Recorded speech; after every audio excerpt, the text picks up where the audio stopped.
প্রায় ৩৫,০০০ ফিলিস্তিনিদের হত্যার পরেও অসন্তুষ্ট ইসরায়েলিরা। তারা এখন অবরুদ্ধ অঞ্চলে ফিলিস্তিনিদের স্বাভাবিক জীবনের চিত্র দেখে অসন্তোষ প্রকাশ করছে। গাজার সমুদ্র সৈকতে ফিলিস্তিনিদের সাঁতার কাটার একটি ভিডিও প্রকাশের পর ইসরায়েলি অবৈধ বসতি স্থাপনকারীরা এবং কর্মকর্তারা এই ঘটনাটিকে তাদের পরাজয় হিসেবে দেখছে। তাদের কাছে এটি এখন সবচেয়ে আলোচিত বিষয় হয়ে উঠেছে।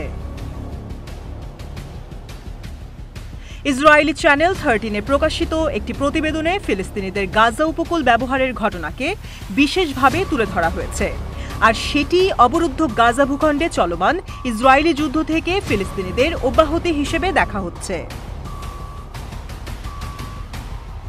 বিকাশে কম খরচে ক্যাশ আউটের লিমিট বেড়ে ৫০,০০০, প্রিয় এজেন্টও ২টা।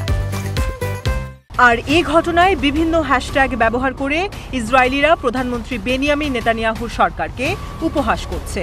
কারণ যখন ফিলিস্তিনিরা গাজার সৈকতে সাঁতার কাটছে এবং গোসল করছে, তখন ইসরায়েলি অবৈধ বসতি স্থাপনকারীদেরকে গাজার উপকূলীয় এলাকায় প্রবেশ নিষিদ্ধ করা হয়েছে।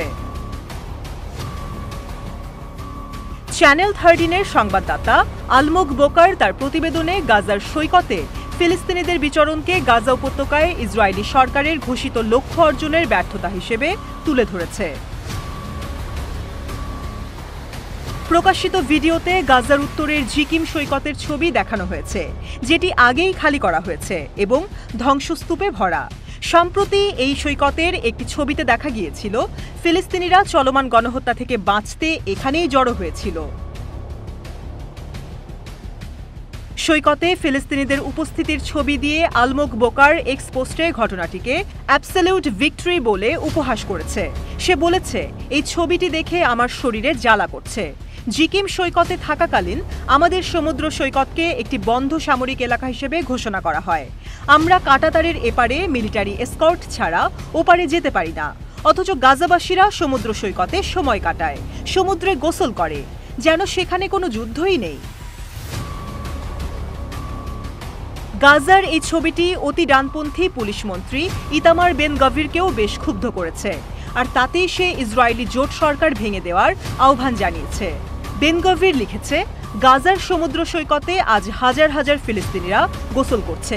ইরান থেকে ইসরায়েলি ভূখণ্ডে শত শত ক্ষেপণাস্ত্র হামলা হচ্ছে, আর এসবের কোনো প্রতিক্রিয়া জানানো হচ্ছে না বলে তারা মাথা তুলেছে এবং আমাদের বিরুদ্ধে আক্রমণাত্মক পদক্ষেপ নিচ্ছে, যার ফলে আজ আমাদের আহত যোদ্ধাদের চরম মূল্য দিতে হচ্ছে। এই ঘটনায় চরমপন্থীরা বলছে, এখন সময় জোট মন্ত্রিসভা ভেঙে ফেলার, অন্তর্ভুক্তি এবং আনুপাতিকতার নীতি বন্ধ করার এবং আমাদের শত্রুদের দেখানোর সময় এসেছে যে জমির মালিকেরা পাগল হয়ে গেছে। যতদিন জোট মন্ত্রিসভার বর্তমান নীতি অব্যাহত থাকবে, ততদিন দুর্ভাগ্যবশত নিরঙ্কুশ বিজয় আরও দূরে সরে যাবে।